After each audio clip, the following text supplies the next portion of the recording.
If your life were a book and you were the author, how would you want your story to go? That's the question that changed my life forever. Growing up in the hot Las Vegas desert, all I wanted was to be free. I would daydream about traveling the world, living in a place where it snowed, and I would picture all of the stories that I would go on to tell.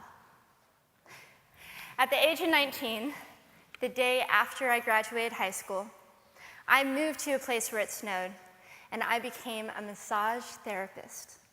With this job, all I needed were my hands and my massage table by my side, and I could go anywhere.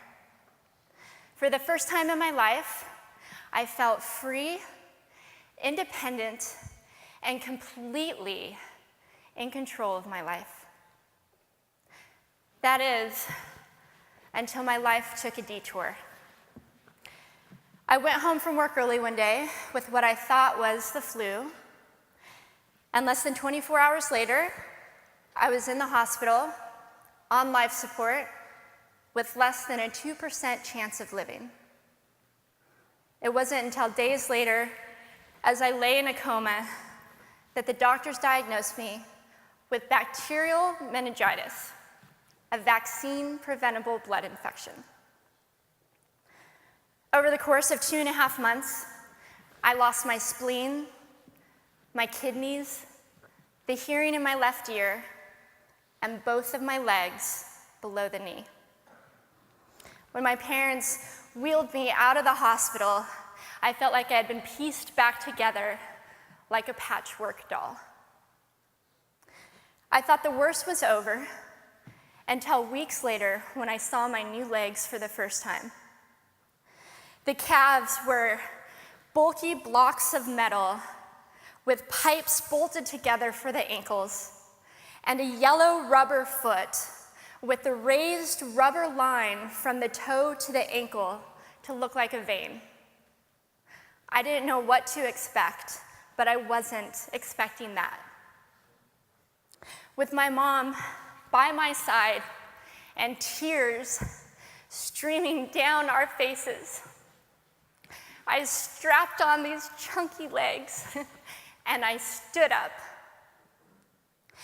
They were so painful and so confining that all I could think was, how am I ever going to travel the world in these things? How was I ever going to live the life full of adventure and stories as I always wanted? And how was I going to snowboard again? That day, I went home, I crawled into bed, and this is what my life looked like for the next few months.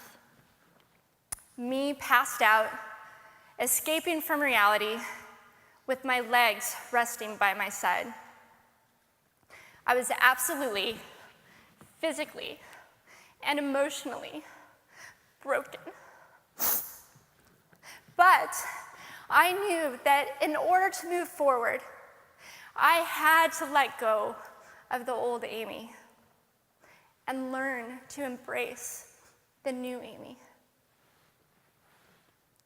And that is when it dawned on me that I didn't have to be 5'5" anymore. I could be as tall as I wanted.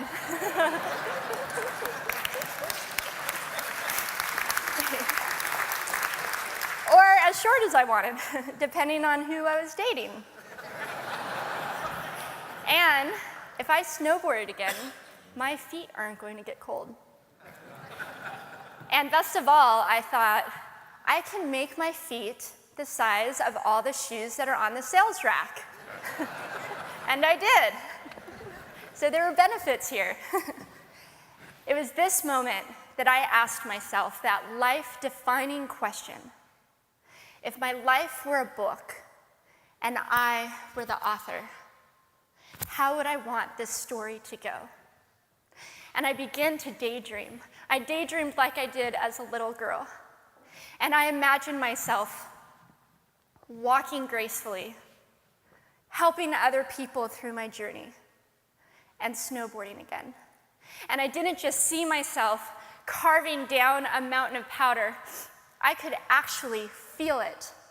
I could feel the wind against my face and the beat of my racing heart as if it were happening in that very moment. And that is when a new chapter in my life began. 4 months later, I was back up on a snowboard, although things didn't go quite as expected. My knees and my ankles wouldn't bend, and at one point, I traumatized all the skiers on the chairlift when I fell, and my legs, still attached to my snowboard, went flying down the mountain. And I was on top of the mountain still.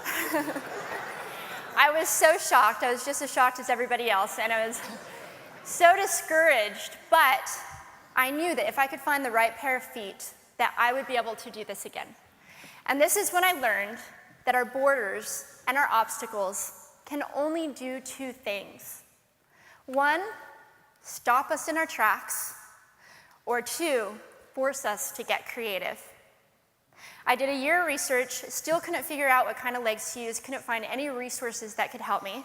So I decided to make a pair myself. My leg maker and I put random parts together, and we made a pair of feet that I could snowboard in. As you can see, rusted bolts, rubber, wood, and neon pink duct tape. And yes, I can change my toenail polish. It was these legs and the best 21st birthday gift I could ever receive, a new kidney from my dad, that allowed me to follow my dreams again. I started snowboarding, then I went back to work, then I went back to school. Then in 2005, I co-founded a nonprofit organization for youth and young adults with physical disabilities so they could get involved with action sports. From there, I had the opportunity to go to South Africa, where I helped to put shoes on thousands of children's feet so they could attend school. And just this past February, I won 2 back-to-back World Cup gold medals. Thank you.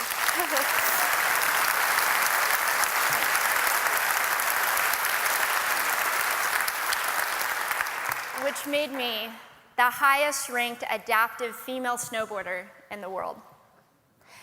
11 years ago, when I lost my legs, I had no idea what to expect.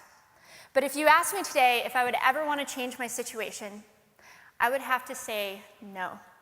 Because my legs haven't disabled me. If anything, they've enabled me. They've forced me to rely on my imagination and to believe in the possibilities. And that's why I believe that our imaginations can be used as tools for breaking through borders. Because in our minds, we can do anything, and we can be anything. It's believing in those dreams and facing our fears head on that allows us to live our lives beyond our limits. And although today is about innovation without borders, I have to say that in my life, innovation has only been possible because of my borders.